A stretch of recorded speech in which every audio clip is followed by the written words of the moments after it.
Saturday morning, 9 o'clock, a restaurant liquidation auction off I-10 in Tucson.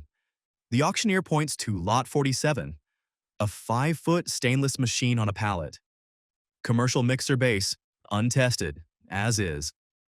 Nobody looks twice. You know what it is, a Somerset SDD 450, automatic dough divider, more than $30,000 to replace. The hopper is there. The chamber is not. Untested, incomplete, and too heavy for most people here to move. Still, nobody else knows what they are looking at. The auctioneer drops the ask twice. Silence. Your hand goes up at 150. The gavel falls. 3 weeks later, a bakery will pay $8,500. But first, you must learn why a low bid is not a cheap deal. Your day job is purchasing assistant at Saguaro Restaurant Supply. 3 monitors, no window. Catalogs on the left, quotes on the right, price files in the middle. You make $19 an hour to keep numbers from disagreeing. You rent a 1-bedroom near Speedway. You drive a 2009 Corolla with a sun-bleached door handle that comes off if you pull too quickly. Your savings took years to build. Enough for a bad month, not enough to change your life. But every ordinary job pays twice. The first payment lands in your account. The second arrives as judgment. What things cost, what breaks, what buyers need. Most people spend the first payment and leave the second sitting on the table. Tuesday afternoon, you circle a freight discrepancy in yellow while coffee goes cold beside the keyboard. Nobody looking through the glass office wall sees anything valuable happening. You do not see it either. It feels like another spreadsheet. A manufacturer uploads a new file. Convection ovens appear at $240 instead of $2,400. 1 decimal place turns an ordinary row into an expensive mistake. You circle it in yellow and carry the correction to your boss. Your boss barely looks up from his screen. "Good catch," he says and slides the file back across the desk. "Can you finish the next one before lunch?" Someone brings donuts to the break room. That is the celebration, and it is not cruel, only small. Numbers only become true after somebody checks them. Mistakes flow into auctions too. Wrong categories, missing model numbers, sellers who need the floor empty by Friday. Your job has taught you the language of those mistakes. The paycheck covers rent. The language might buy something else. Used restaurant equipment has no Kelley Blue Book. Value is scattered across catalogs, parts sheets, repair histories, and whatever a buyer needs this week. In that market, the object does not carry its price. The informed person does. You do not need 40,000 prices. You need one price the room does not know, and the discipline to price everything around it.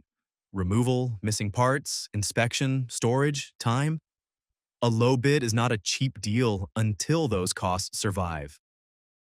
After the gavel, you wipe grease from the model plate. Model, power, included tooling, missing tooling, removal path.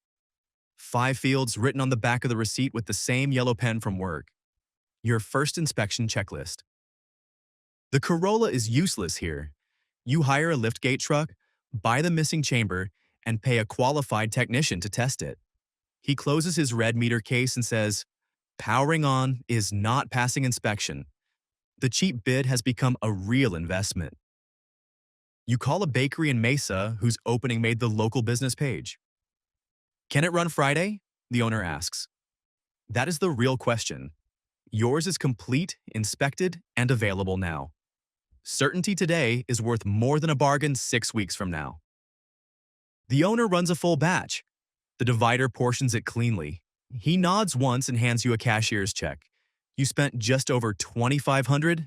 He pays $8,500. Nearly $6,000 profit. You sit in the Corolla with the check beside you, the first number you caught that belongs to you. Then the door handle comes off again. Monday, a salesman sees an auction page on your screen. "Used equipment is a fool's market," he says. "Only the auctioneer makes money." Your check is still clearing. You close the tab. "Yeah," you say. "Probably." You do not need him to know yet. Weekend auctions become the second job. The technician from Lot 47 is Danny Uribe, a refrigeration specialist with a red meter case and no patience for guesses. You bring price judgment.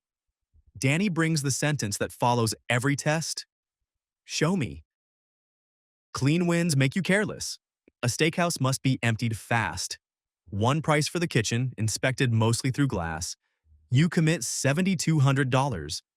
Danny asks when you tested the walk-in. I heard it running. The compressor is dead. A hum isn't an inspection, Danny says. Not angry. Worse, accurate. Removal doubles. Storage starts. At 6 in the morning, the card statement sits beside your cold coffee. Every path looks red, but the knowledge is still yours and Danny is still there. You sell half quickly, stopping the storage clock. Danny repairs the rest. You move it piece by piece. 3 weeks of panic, hauling, and repair earn you $410. Less than 1 week at the job you were trying to outgrow. You laugh once. The checklist gets a permanent first line. Never buy what you cannot inspect. The 5 yellow lines become a full inspection sheet. Power, compressor, seals, tooling, door width, freight, buyer pool. Danny works down it with the red meter case beside him. A mistake that almost emptied your account becomes a process another person can run. Instinct is useful, but a system is transferable. At every pickup, you sweep the empty square where your equipment stood. Our lean cop notices because almost nobody does. 3 sharpened pencils live inside her binder, beside a list of problem buyers. Your name is not there. Soon, she calls before certain sales are published. Access is the dividend reliability pays. Before one closing, the owner removes his father's handwritten marinara recipe, taped beneath the prep shelf. You lower the camera and wait. No rush, no spectacle. 2 days later, he tells another owner, call the guy who knows when not to take the picture. Year 3, you rent a small warehouse off Palo Verde. You quit only after the business covers your life for 12 straight months. Rosa Zamora starts part-time. On her first afternoon, she reorganizes the intake board without asking. The Corolla becomes the commuter. A box truck takes the freight. Property owner Martin Vale calls about a failed bistro. Every day it sits delays his next tenant. He does not want an auction. He wants the loose equipment gone, the useful build-out left intact, and the restaurant broom clean in 10 days. For the first time, you do not buy the problem. You quote the work. The proposal has 2 sides. Martin pays a clear-out fee and keeps proceeds on ordinary contents. You may buy selected equipment at values agreed in writing. Either side can exclude an item. We agree on value before I move anything. He buys certainty. You buy informed access. Rosa photographs. Danny power tests. The crew builds 4 lanes: pre-sold, warehouse, donation, scrap. Looking at the color-coded room, Rosa says, they aren't hiring us to sell equipment. They're hiring us to make the room empty. Exactly. Liquidation is choreography with a deadline. The job pays twice. The clear-out fee covers the crew, trucks, and disposal, then leaves a margin. Equipment bought separately creates another margin when it sells. Martin pays you to solve a vacancy. The inventory is a second deal. Neither requires tricking him. The milestone is almost nothing. Martin walks the empty kitchen, opens one cabinet, and finds nothing. He nods. Then he mentions 7 more properties. No celebration, no speech. Just a clean room and the next call. You now control the work that creates the room. The owner with his father's marinara recipe sends the first referral. Martin brings 7 more sites. Arlene brings auctions needing a dependable closer. Knowledge becomes flips. Execution creates trust. Trust becomes contracts. The business grows because people remember how you handled the hard part. 5 years after Lot 47, the company produces $1.4 million in annual revenue. That is not take-home pay. After equipment, jobs, payroll, the building, trucks, and insurance, owner benefit before personal tax is about $190,000. More important, nobody slides the next file across the desk. You choose the work, set the standard, and decide what happens next. The coffee still goes cold beside a price sheet. Now the sheet carries your company name, and 6 people use a checklist that began on Lot 47's receipt. It hangs above the intake desk.